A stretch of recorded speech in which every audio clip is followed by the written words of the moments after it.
Hi guys, आज हम लोग देखने वाले बिल्डिंग बाय लॉज। जो हमारे बिल्डिंग होती है या जो हमारा हाउस कंस्ट्रक्शन होता है उसमें किस किस प्रकार से हमें जो कुछ क्राइटेरिया देती है गवर्नमेंट, वो किस किस प्रकार से होते वो हमें बिल्डिंग बाय लॉज में पता चलते हैं। जो हमारा बिल्डिंग बाय लॉज होता है उसमें हमारा जो होता है ये FSI होता है। जो हमारा बिल्टअप एरिया होगा वो कितना होता है, किस प्लॉट के लिए कितना साइज़ का प्लॉट होगा या कितने साइज़ का जो बिल्डअप एरिया होगा वो हमें बिल्डिंग बायलॉज में समझ में आता है।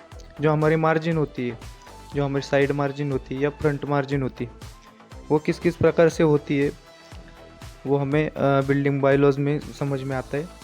जो हमारा हाइट्स होता है, बिल्डिंग का जो हाइट होता है वो किस प्रकार से दिया जाता है वो हमें बिल्डिंग बायलॉज में समझ में आता है।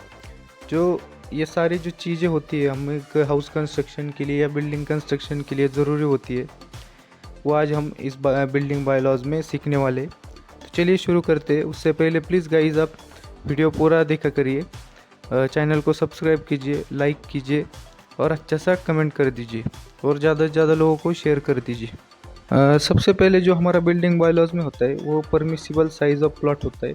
उसमें जो हमारे परमिसिबल साइज़ ऑफ प्लॉट होगा, अगर वो 100 metre square to 200 metre square तक होगा वन फैमिली यूनिट के लिए, ये हमारा कम से कम एरिया होता है एक फैमिली के लिए। जो नेक्स्ट होगा हमारा, जो हमारा 2 सेमी डिटैच फैमिली होता है उसके लिए जो हमारा परमिसिबल साइज़ ऑफ प्लॉट होगा वो होगा हमारा 300 metre square to 450 metre square तक। जो हमारा ओनरशिप प्लॉट होता है उसका जो मिनिमम साइज़ होता है हमारा वो 665 मीटर स्क्वायर तक होता है हमारा और ओनरशिप प्लॉट के लिए। जो हमारा बिल्टअप एरिया होता है वो हमारा FSI होता है, वो मिनिमम 1 होता है या मैक्सिमम हम यूटिलाइज़ कर सकते हैं 1 जो हमारा FSI होगा। जो हमारा ग्राउंड फ्लोर पर जो FSI हम देखेंगे, हमारा जो FSI 1 होगा, तो जो हमारा ग्राउंड फ्लोर पर हम कंस्ट्रक्शन कर सकते हैं वो सिर्फ हम कर सकते हैं 0.40 ऑन जो हमारा FSI आया है 1, उसमें से हम सिर्फ 0.40 ग्राउंड फ्लोर पर कंस्ट्रक्ट कर सकते हैं।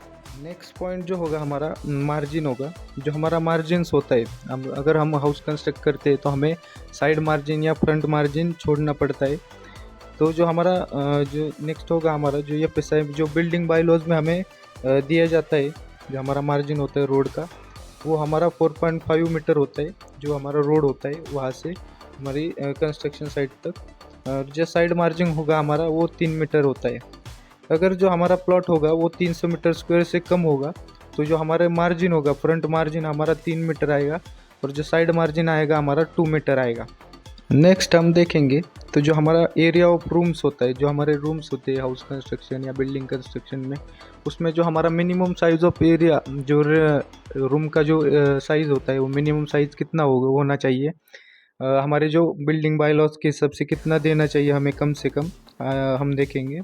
जो हमारा लिविंग रूम होता है, बेडरूम होता है, ड्राइंग रूम होता है, सिटिंग रूम होता है, लेडीज़ रूम होता है या डाइनिंग रूम होता है, या जो हमारा स्टडी रूम का जो एरिया होगा वो मिनिमम 9 मीटर स्क्वायर होगा।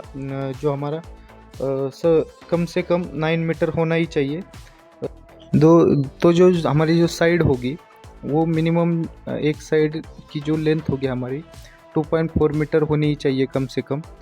नेक्स्ट हम देखेंगे जो स्टोर रूम एंड किचन का जो एरिया होगा हमारा वो होगा हमारा 5.4 मीटर स्क्वायर और जो साइड होगी हमारी वो 1.8 मीटर होगी मिनिमम। बाद में हम देखेंगे जो हमारा बाथरूम होता है, ड्रेसिंग रूम होता है, या हमारा पंप रूम होता है या वाटर रूम या कोल्ड रूम होता है, उसका जो मिनिमम साइज़ होगा, जो हमारा एरिया होगा वो होगा 1.35 metre square to 4.5 metre square. और जो साइज़ साइड की एक साइड की जो लेंथ होगी वो मिनिमम हमारी 90 सेंटीमीटर या 0.900 मीटर होगी। जो हमारा नेक्स्ट होगा वो होगा हमारा WC या यूरिनल, उसकी जो एरिया होगा हमारा वो होगा हमारा 0.81 मीटर स्क्वायर। जो मिनिमम साइड होगी वो हमारी 90 सेंटीमीटर होगी। आगे हम देखेंगे हमारी प्लिंथ हाइट। प्लिंथ हाइट जो होती है हमारी, वो रोड से जो हमारी लेवल होती है कंस्ट्रक्शन की, वो कितनी होगी, तो लगभग हमारी 45 सेंटीमीटर से ज़्यादा ही होनी चाहिए जो हमारी रोड की लेवल से प्लिंथ की साइज़। यह जो हमारा प्लॉट होगा उससे हमें 45 सेंटीमीटर से ऊपर ही प्लिंथ की हाइट लेनी होती है। बाद में हम देखेंगे जो हमारी हाइट ऑफ फ्लोर्स होगा। जो हमारा बाथरूम होता है, WC होता है, पंप रूम होता है, कोल्ड रूम होता है या वाटर रूम होता है, उसकी जो मिनिमम हाइट होती है हमारी, वो होती है हमारी 2.10 मीटर। और जो हमारा फ्लोर हाइट होगी या ईच फ्लोर जो हाइट होती है हमारी हर फ्लोर की, वो मिनिमम हमारी 2.70 मीटर होती है, या हम 3 मीटर तक लेते हैं। फीट में हमारी 10 फीट तक होती है या उससे ज़्यादा ही होनी चाहिए। यह हमारे बिल्डिंग बायलॉज में हमें दिया जाता है। नेक्स्ट हम देखेंगे जो हमारा लॉफ्ट होता है, जो बिल्डिंग बायलॉज होता है उसमें हमारा लॉफ्ट की जो प्रोविज़न कैसी होती है वो देखेंगे। तो हमारे जो लॉफ्ट होता है वो किचन एंड स्टोर रूम में होता है। उसकी जो मैक्सिमम विड्थ होती है वो 1/3 बाई साइड होती है। जो हमारे साइड होती है उससे हमें 1/3 जो विड्थ होती है, और जो हाइट होती है हमारी वो 2.10 मीटर होती है। आगे देखेंगे हम वेंटिलेशन। हमारी जो बिल्डिंग कंस्ट्रक्शन होती है या हाउस कंस्ट्रक्शन होती है, ये वेंटिलेशन का पार्ट हमारे लिए बहुत ज़रूरी होता है। सबसे इम्पोर्टेंट पार्ट होता है हमारे जो हाउस या बिल्डिंग कंस्ट्रक्शन के लिए।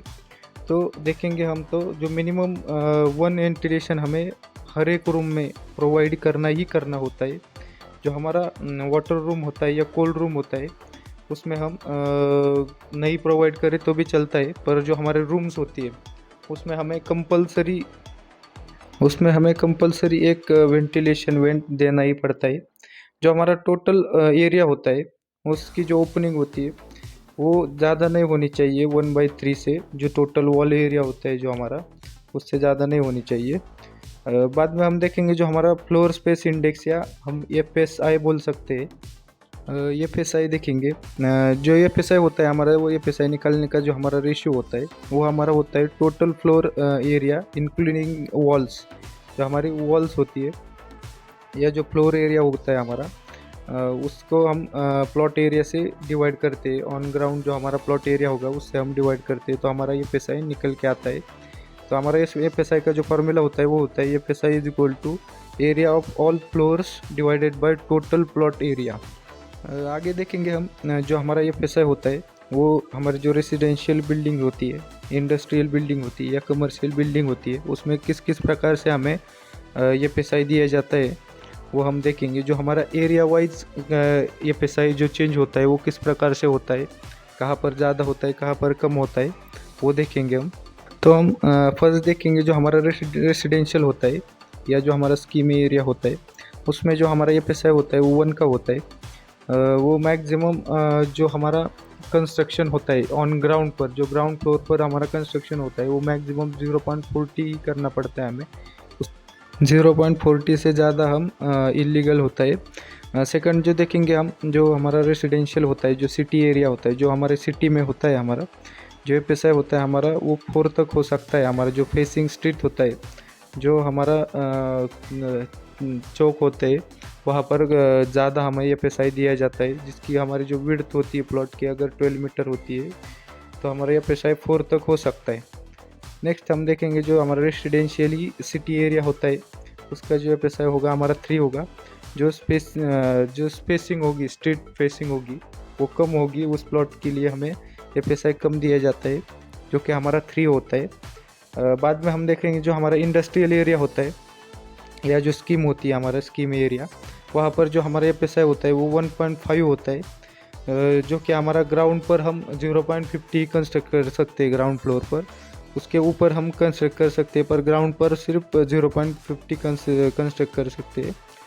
बाद में हमारा होगा कमर्शियल स्कीम एरिया, जिसका हमारा FSI होता है 1.33।